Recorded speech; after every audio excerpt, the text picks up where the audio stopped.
1. Le président de la République du Sénégal, M. Macky Sall, et le président Adesina ont décidé de co-organiser le sommet Dakar 2 autour du thème « Nourrir l'Afrique, souveraineté alimentaire et résilience ». Pour rappel, en 2016, la BAD et les partenaires de l'Afrique s'étaient engagés sur le top 5 que sont améliorer la qualité de vie des populations en Afrique, industrialiser l'Afrique, intégrer l'Afrique, nourrir l'Afrique, éclairer et alimenter l'Afrique en énergie. Ce présent sommet Dakar 2, co-organisé par le Sénégal et la BAD, au centre de conférence Abdou Diouf du 25 au 27 janvier, réunit plus d'une vingtaine de chefs d'État et de gouvernements africains.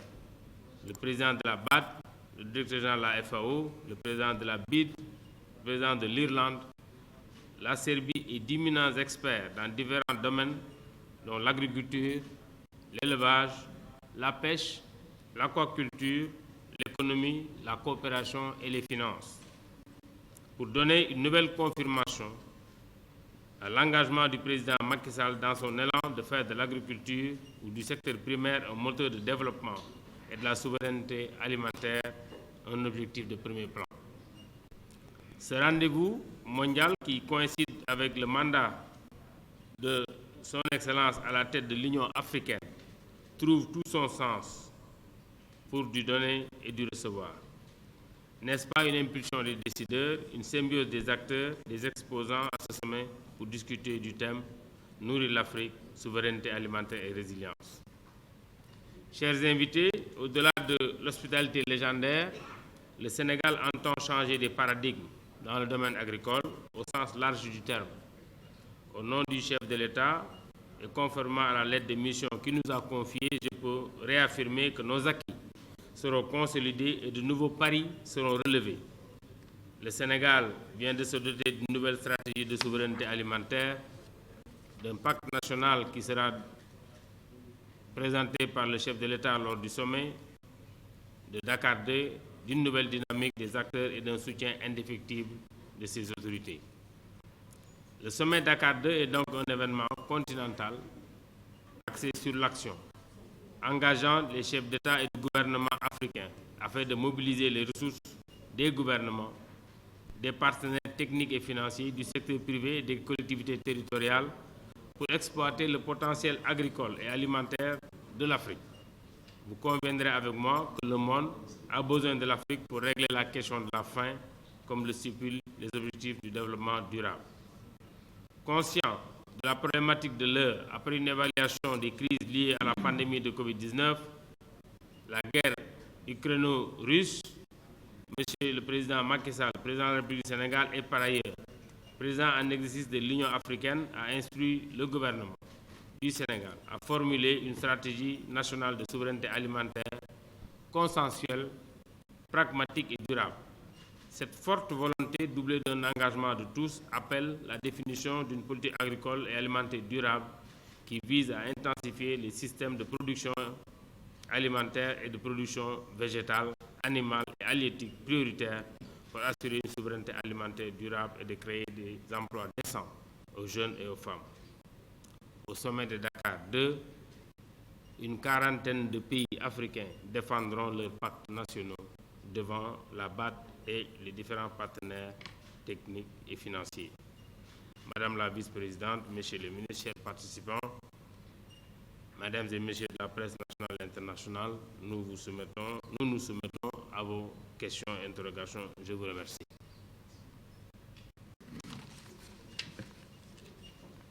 Is Africa's response to rising food prices and the disruption of global food supply due to COVID-19, climate change, and the effects of conflicts such as the war in Ukraine. And Dakar 2 is about commitment at the highest levels.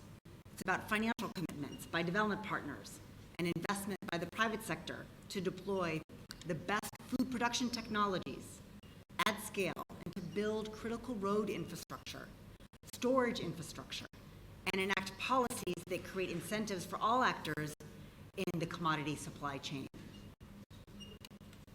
So this meeting is happening at the context of increased global awareness on food security and efforts by world leaders to secure enough nutritious food for all. I would especially like to thank His Excellency Macky Sall, President of the Republic of Senegal and the Chairperson of the African Union, as well as the Government of Senegal, for their tremendous support and collaboration to co-host this event with the African Development Bank Group. And this huge gathering marks the dynamism of his tenure as African Union President and his leadership in really bringing together Africa's leaders to discuss the most important issues of our time.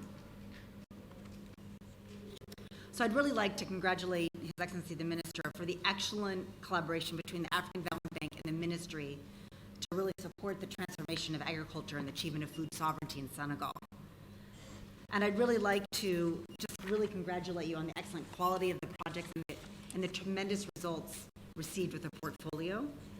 And I really look forward to answering your questions. Thank you.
Les exploitations familiales demeurent et restent le noyau de l'agriculture au Sénégal. On ne peut pas le changer du jour au lendemain. C'est vrai que des fois même on entend beaucoup parler de l'agrobusiness au Sénégal. Je pense que l'état de l'alimentation de la... expliquer un peu le format pour ce sommet. Nous aurons une quarantaine de salles dans lesquelles chaque pays va défendre en face des partenaires. Je dis défendre parce que quand vous allez, ça c'est peut-être ma déformation d'anciens banquiers, parce que quand vous allez chez votre banquier là, c'est vous qui défendez votre projet pour qu'il puisse, et c'est à vous de le convaincre pour qu'il puisse vous financer. Donc, par exemple, si je prends le cas du Sénégal, le président Macky Sall sera avec son équipe. En face, nous aurons donc la BAD et les autres partenaires. Et c'est à nous d'exposer et d'argumenter notre pacte national et de chercher l'engagement de ces partenaires pour les financer. C'est ce schéma qui sera mis en place pour les 40, à peu près je pense il y a 41 pays, 41 pays qui seront là. Donc je pense que simultanément on aura à peu près une dizaine qui peuvent se passer en même temps. Je pense que c'est comme ça que ça a été prévu le schéma. M. Diop a posé la problématique de l'eau. Effectivement, on ne peut pas faire de l'agriculture, de l'élevage, voire même de la pisciculture sans de l'eau. Donc, voire même de l'élevage, de la pêche, pas uniquement la pisciculture, sans de l'eau. L'eau est effectivement au centre de nos préoccupations. Quand je prends le cas de l'agriculture, déjà, dans le cadre de notre stratégie de souveraineté alimentaire, la maîtrise de l'eau, c'est un élément déterminant. Parce que vous ne pouvez pas aujourd'hui assurer une bonne production, surtout avec les changements climatiques, si vous n'avez pas de maîtrise sur l'eau. C'est pourquoi nous aurons aujourd'hui à mettre en œuvre des programmes pour d'abord tout ce qui concerne l'eau des cours d'eau. Il faut aujourd'hui pouvoir les utiliser de façon efficiente, même l'eau de pluie. Au Sénégal, si vous prenez cette année, il a beaucoup plu. Mais bon, souvent on se pose des questions, à part les dégâts qui ont été causés surtout dans certaines villes, est-ce qu'il ne fallait pas chercher une autre destination pour cette eau, ne serait-ce que pour l'agriculture déjà. Donc tout ça, c'est juste pour vous dire que l'eau est effectivement prise en compte dans ce programme de souveraineté alimentaire. Le reste, pour les résultats tangibles, comme elle a dit, on attendra certainement de voir ce que la BAD, je suppose, a prévu une très grosse enveloppe pour tous les pays africains qui ont aujourd'hui un bon engagement de façon générale d'ailleurs, parce que je pense que maintenant tout le monde est conscient, avec ce qui est arrivé récemment avec et la Covid et la guerre de Russie-Ukraine, qu'il faut aujourd'hui qu'on maîtrise davantage notre production de céréales, surtout, et nos productions de façon générale, parce qu'on ne peut pas s'exposer, surtout dans ce secteur aussi sensible, pour dépendre des autres pour manger. Voilà. C'est bon, en avant. Des superficies emblâmées qui augmentent, un certain augmente, fatalement, il y a des rencontres, surtout si on constate également que on l'a dit tantôt, il y a une raréfaction de la ressource qui fait qu'effectivement l'élevage, les éleveurs ont tendance en tout cas à se déplacer en profondeur. Il y a des difficultés, on les a constatées. C'est la raison pour laquelle depuis 2013, le président de la République, à travers un décret, a mis en place une commission nationale qui avait pour objectif de travailler à la mise en place de ce qu'on appelle le code pastoral. Un code pastoral avec la sensibilité de la question, ça a demandé du temps. Des réunions ont été organisées dans toutes les régions du Sénégal entre l'ensemble des acteurs qui partagent cet espace rural. Je veux nommer les agriculteurs, les éleveurs, mais également les autorités au niveau effectivement des terroirs. Enfin, ce qu'il faut noter, c'est que nous avons aujourd'hui un code pastoral qui est le produit d'une démarche inclusive et lequel code a été adopté en Conseil des ministres le 29 novembre dernier à la veille de la Journée nationale de l'élevage. Et ce code qui va être présenté très prochainement à l'Assemblée nationale permet effectivement d'avoir une gestion concertée de l'espace rural, pastoral, j'allais dire.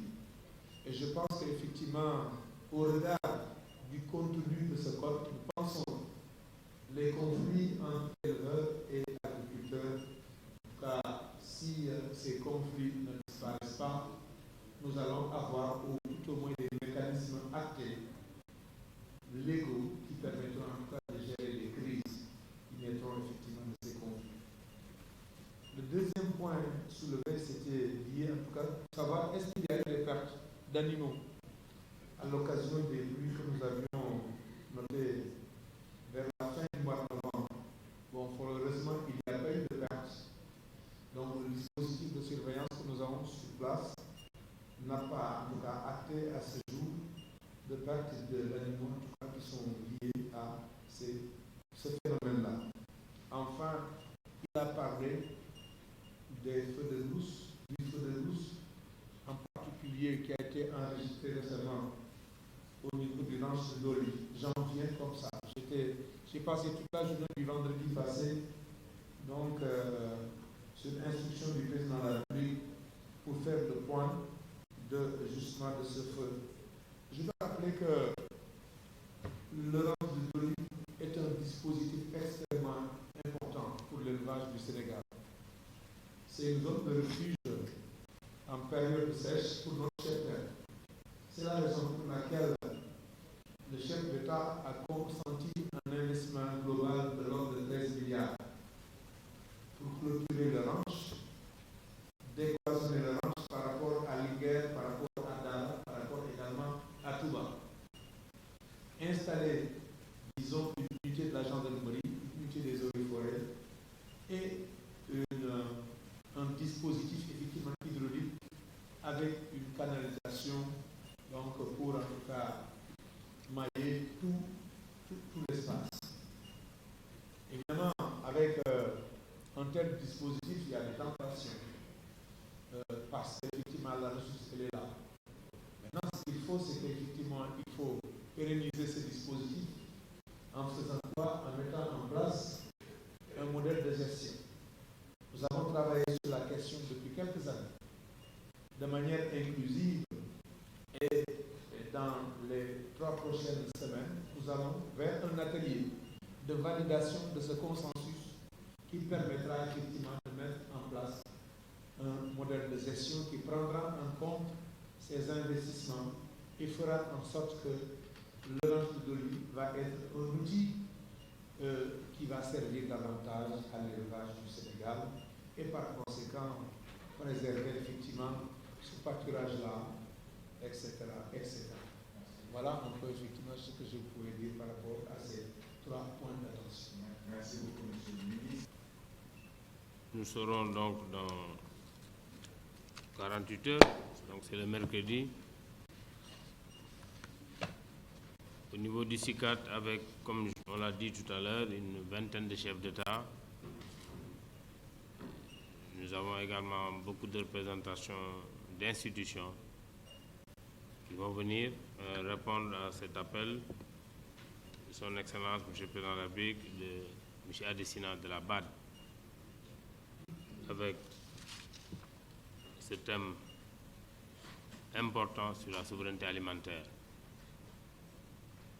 Une quarantaine de pays, précisément, vont présenter aux partenaires, dans un format assez particulier, leur stratégie de souveraineté.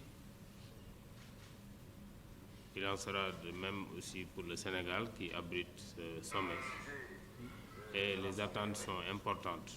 Je pense que Madame la vice-présidente de la BAD mesure à sa juste valeur après avoir reçu les pactes nationaux que les attentes sont importantes pour tous les pays africains qui vont y participer. Je ne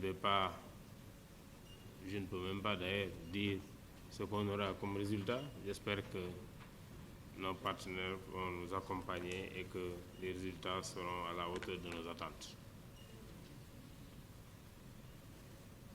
Ci wolof li ma ciy wax président Macky Sall ak président Adesina Banque africaine de développement ginnaaw bi nga xamee ne bii Sénégal woote woon na fi ndaje juróom-ñaari at ci ginnaaw ay réewu africain yu ñëw fi pour xool naka la ñu mën a gën a góorgóorloo ci suñu secteur primaire yi ak yeneen secteur boobu la woon en 2016 wàllu énergie pour génne Afrique ci situation bi yàlla def également 2020 2021 ba 2022 réew àddina bi yépp kenn ku nekk am lu dund gannaaw bi ñu gisee Covid bi ak guerre bi nga xam ne bi néega ni ba léegi mu ngi daw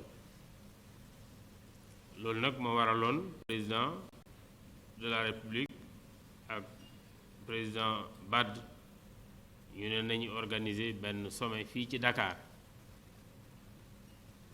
pour xool naka la réewu Afrique yi benn kenn ku ci ne xool naka ngay mën a fexe ba yokk sa koom ci wàllu dund pour que événement yi ñu wax mu wax léegi ni bu dellusiwaatee wala bu fi jógewut it ñun ñu xool naka lañ ci mën a fagaru ndax yàlla def na am nañu potentiel bi ndax am nañu suuf am nañu ndox am nañu jant donc loolu lépp bu ñu ko boolee ak suñu xarante yi nga xam ni am nañ ko ci secteur yëpp danañ mën a produire li nga xam ne lii moom la ñuy lekk loolu nag moo waral réew yu bari dinañ wuy ci président Macky Sall lu mat ñaar fukki njiiti réew joxe nañ seen accord ne danañ ñëw ak yeneen délégation yoo xam ni yeneen niveau ñoo leen di représenté àllarba alxames ak aljuma fii ci Sicap réew bu nekk dana jàkkaarloo partenaires yi wax li ngay xaar ci ñoom pour ñu jàppale la pour nga ce secteur primaire mën a jëm ci kanam laata ñuy organiser nag sommet bi dafa tombé ak président Macky Sall santoon ñu ci conseil des ministres ne ñu nañ ko defal stratégie boo xam ne bii dina tax sénégalais yi ci wàllu lu ñuy dundee ñuy fagaru ba jël seeni jumtuwaay ba mën cee defal seen bopp lu leen doy fexe bay dundee lu ñuy bay di bay li ñuy dundee loolu nag moo waraloon ministère yi nga xam ne ñoo séq wàllu dund bi ci wàllu production muy agriculture di élevage ak pêche lëkkaloo ak yeneen ministères yi ñuy yëngatu ci wàllu ndox ci wàllu environnement commerce finance ak économie tegal président de la république yoon wi ñu jàpp ne bu ñu ci jaaree dinañ war a mën a def loolu wa am ko ci résultat ni mu ko bëggee loolu nag bi ñu ko saytoo xayma ko jàpp na ne ci juróomi at yi ñu jëw ci wàllu dund war nañ cee dugal diggante investissement exploitation lu mat juróomi junniy milliards nag yaakaar na ne peut-être bii mooy première fois Sénégal porté projet bu ñu toll ci wàllu dund ak ay programme yoo xam ne leer na yoo xam ne danañ ko mën a natt at mu ne xool li ñu ci def ci sommet bii nag bi nga xamee ne bii daanaka ñaari événement yi dafa tombe pour wàllu Sénégal dañ cee jël lu mat junni ak juróom-benn téeméeri milliards moom la ñu war a waxtaan ak BAD ak partenaires yi ñëw ci wàllu mbay ci wàllu càmm ak ci wàllu napp gi te am yaakaar te buñ génnee ci réunion bi danañ ci am ay jéego yu am solo yu ñuy def ci wàllu woowu kon loolu mooy li nga xamee li mënoon nañ ko waxtaan ak taskati xibaar yi ñu xam ko te di leen jox rendez-vous bu àllarba incha allah ci ndaje mi jërë ngeen jëf.